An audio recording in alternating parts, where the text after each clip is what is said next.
여러분 안녕하십니까? 김항식입니다. 조금 전에 막 경교대 구술 면접 시험이 끝났습니다. 이번 시험 문제가 역대 나온 중에서 가장 어려웠다고 하는데 사실 제가 볼 때는 가장 쉽고 재미있는 문제가 아닌가 생각합니다. 이번 문제로 인해서 내년, 후년에 문제가 어떻게 나올 것인지 방향성을 제시해 준 것이 아닌가 생각합니다. 실생활 속의 과학입니다. 문제 다 아시죠? 산 위에 높이 올라가서 밥을 했을 때 왜 밥이 설 익는가 하는 이유 원인을 학생들에게 설명하는데 그것을 과학적 근거하에 실험을 통해서 했으면 좋겠다라고 하는 것입니다. 특히 문과 학생들 같은 경우는 난 문과인데 어떻게 과학적 실험으로 접근하느냐, 그리고 나는 밥을 한 번도 해보지 않았는데 어떻게 아느냐라고 하는 볼멘 소리가 상당히 많았다고 하고요. 그런데 이 개별 구술 면접은 20분 동안 그 논제를 정확하게 분석 파악한 후에 교수님 앞에서 10분 동안 대담 형식으로 이야기하는 것입니다. 3분 동안 여러분들이 어떻게 파악했는가를 정확하게 말씀드려야 되고, 그리고 7분 정도는 질의응답을 통해서 확인하게 되는 것이죠. 얼마나 재밌었겠어요. 근데 학생들은 모두 다 울먹였다고 하는데 이제 초등학교, 중학교 때에 실생활 속에서 과학을 제대로 접근한 사람이라면 얼마나 쉽게 접근했겠습니까?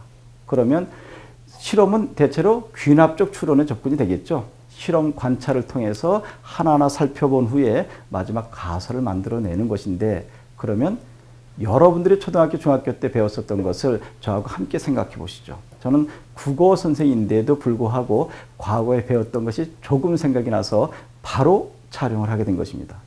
지금 제가 여기 용기를 하나 가지고 있거든요. 그럼 이 용기에 물을 담았어요. 그리고 난 다음에 진공 펌프로 압력을 빼기 시작합니다. 그렇게 되면 압력이 낮아지게 되면 끓는 온도가 낮아지게 되겠죠. 그러니까 온도가 낮아진 상태 속에서 끓게 된다면 어떤 일이 벌어질까요? 밥은 익어가는데 설 수밖에 없겠죠. 그러면 이제는 또 하나 보면 플라스크가 있을 거예요. 그 플라스크에 물을 집어넣고 밑에서 이제 가열하는 것이죠. 그래서 뜨겁게 하고 난 다음에 그걸 뒤집어서 찬물을 부어보세요. 그러면 그 안에 뜨겁게 했을 때는 수증기가 꽉 차 있는데 여기 이렇게 뒤집어 놓고 여기서 찬물을 뿌리게 되면 이 수증기가 이제는 무엇을 할까요? 물방울로 되겠죠. 그러면 결국 이제 끓는 온도가 낮아지게 된다라고 하는 것인데요. 이와 같은 원리가 있기 때문에 분명히 압력이 낮아지고 그런 끓는 점이 낮아져서 밥이 설 익을 수밖에 없다라고 하는 것인데, 그러면 실제로 이것을 어디에서 해보느냐 하는 것이죠. 그러면 실험실에서 이렇게 해봤어요. 그랬더니 정말 설 익을 것 같다라고 하는 것이죠. 그러면 실제로 이 문제가 나온 것은 산 위에서 밥을 해보니까 설었다. 그러면 실험실에서 했을 때와 산 위에서 이 실험을 했을 때 어떤 차이가 있느냐라고 하는 것도 또 생각을 해볼 수 있을 것이고요. 또 추가 질문은 이렇게 나왔었습니다. 조금 전에 자네가 그렇게 접근한 거 충분히 학생들이 이해할 수 있었을 것이다. 그런데 실험실에서 그 실험을 해서 아이들에게 이해를 시켜준 것과 실제로 산 위에 가서 밥을 하면서 또는 이 끓는 이 온도를 보여주면서 실험했을 때 장단점은 무엇인가라고 하는 추가 질문이 나와서 학생들이 상당히 힘들었다고 합니다. 여러분, 실험실에서 실험하는 거 왜 그렇게 되겠습니까? 여러 가지 장치가 잘 만들어져 있으니까 야외에서 하는 것 이상의 효과를 볼 수 있기 때문 아닌가요? 근데 가장 좋은 것은 야외에서 그 정도의 환경을 실제로 맞이하면서 한다면 완벽한 실험이 되겠죠. 그러면 무엇이 문제가 되냐 하는 것이죠. 야외로 가게 되고 특히 산에 올라갔을 때 웬만한 산에 올라가서는 압력이 낮아지지 않겠죠. 적어도 북한산 정도 아니면 설악산 정상 정도 가야지 압력이 낮아지는 것을 느끼지, 여러분들 동네 뒷산 간다면 압력과는 무관하거든요. 그러니까 산에 올라가서 압력이 낮아지는 것 실험을 하는 것은 매우 좋은데 엄청난 비용이 들 뿐만 아니라 학생들 거기까지 이동할 때의 시간은 물론이려니와 위험성이 따르기 때문이죠.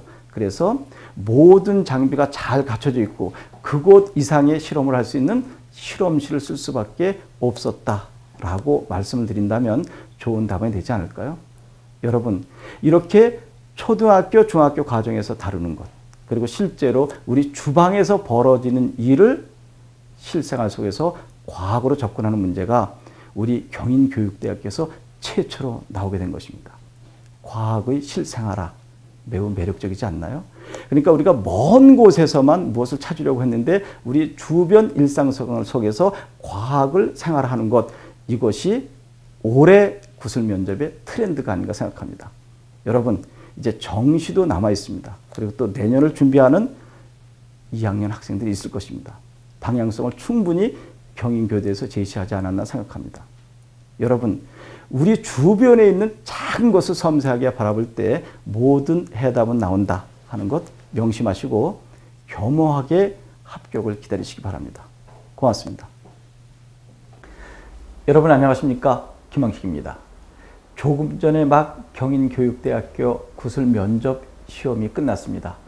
여러분 참으로 고생 많이 하셨습니다. 이번에 문제를 하나하나 생각해 보도록 하겠습니다. 지금 제가 휴대폰을 들고 있습니다.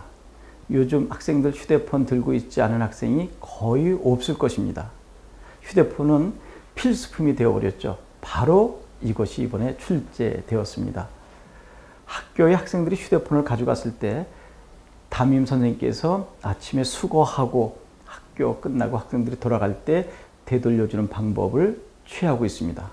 이것은 교육부 시행령에 따라 움직이게 되는 것이죠. 바로 이 문제에 대해서 어떻게 접근할 것인가 하는 것이 출제되었는데요. 선생님께서 교육부의 시행령을 따라서 그대로 준칙할 것이냐, 그 법을 따라 실천할 것인가 하는 문제고, 그것을 따르지 않고 교사의 자율권을 발동해서 교사가 생각한 방법대로 지도할 것인가 하는 문제입니다. 첫 번째로 교육부 시행령을 따라서 선생님이 움직이는 일은 매우 합당한 일일 것입니다. 왜냐하면 학교 상급 기관인 교육부의 시행령이기 때문에 그렇습니다. 당연히 교육부의 방침을 일선 학교에서는 잘 따라서 학생들을 지도하는 것이니까요. 왜냐하면 모든 정책을 교육부에서 합리적으로 마련하는 것이니까요. 그래서 심지어는 교육부에서 내린 시행령을 교장, 교감 선생님께서 따르지 않고 교장, 교감 선생님의 자율권을 가지고 교사에게 지시했을 때 교사는 교장과 교감 선생님의 지시를 따르지 않아도 된다는 것입니다.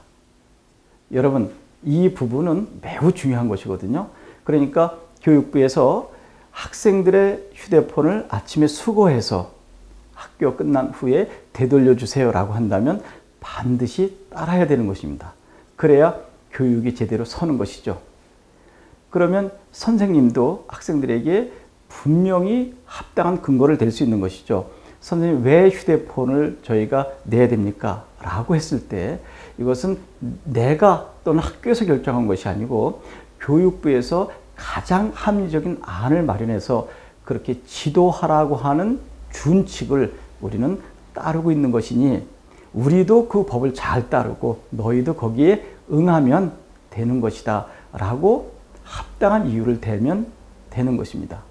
그런데 이 문제를 이렇게 접근해 볼 수 있겠죠. 만약에 교육부에서 내린 방침과 교사가 생각할 때 배치될 수 있겠죠. 근데 전자 같은 경우는 배치된다 하더라도 법 질서를 따라야 되는 것이고요. 그런데 교육부의 시행령 및 상급 기관에 또는 위에 있는 사람의 지시, 법이 교사의 생각과 다를 때 아니면 더 나아가서 교사가 생각할 때 불합리한 조치라고 판단되었을 때 교사의 교육 철학, 가치에 따라서 자율권을 발동할 수 있느냐라고 하는 것입니다. 얼마든지 가능하겠죠. 조금 전에 이야기했었던 문제점이 발생될 수 있겠지만 교사의 가치, 철학을 소신 있게 펼칠 수 있는 것은 당연한 일이니까요. 근데 거기에는 정말 심각한 책임이 따라갈 것입니다. 그런데 긍정적인 측면은 교사의 가치 철학을 학생들에게 당당하게 보여주고 있다는 것은 분명히 긍정적으로 볼 수 있을 것입니다. 아무리 위에서 지시가 내려왔다 할지라도 불합리한 것이라고 한다면 교사의 자율권은 보장되어야 되지 않겠는가라고 하는 것이죠. 어떻게 보면 21세기의 비판적이고 창의적인 교육의 일환으로 긍정적으로 볼 수도 있겠다라고 하는 것입니다. 그래서 학생들도 맹목적인 지시에 순응하는 것이 아니라 학생들의 가치에 따라서 나름대로의 주체성을 가지고 스스로 설 수 있는 힘을 키워준다는 입장에서는 긍정적으로 접근할 수 있을 것입니다.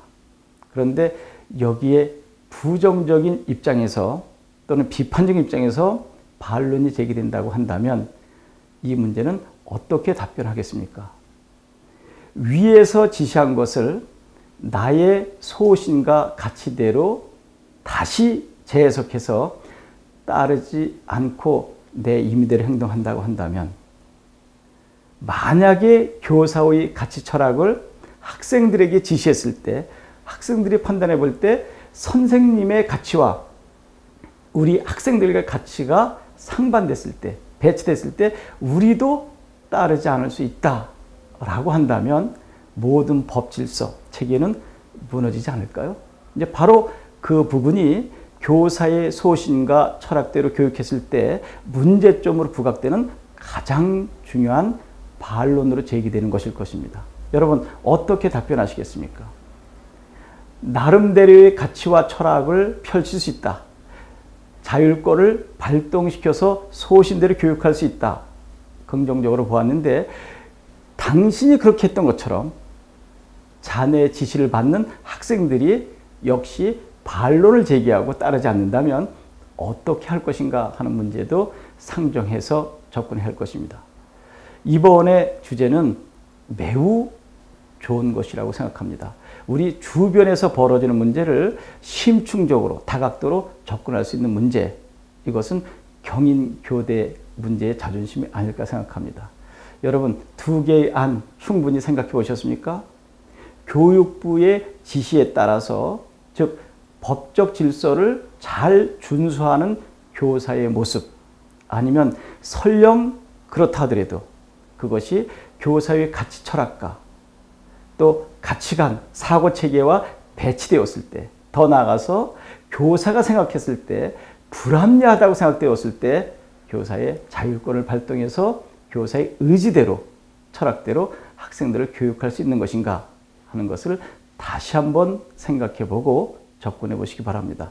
충분히 두 개의 경우의 수를 상정해서 여러분들에게 주장을 이야기했고 거기에 반론이 제기될 만한 논거도 마련해 보았습니다. 여러분이 잘 판단해 보시기 바랍니다. 이제 시험은 끝났습니다. 며칠 남지 않은 수능 위해서 최선을 다해야 할 것입니다. 이미 지나간 시험을 놓고 걱정을 해서 수능에 지장을 받는다면 바람직하지 못한 행동입니다. 여러분 최선을 다했으면 합격할 것입니다. 겸허하게 결과를 기다리시고 나머지 며칠 남지 않은 수능에 최선을 다하시기 바랍니다. 여러분은 반드시 합격할 것입니다. 고맙습니다.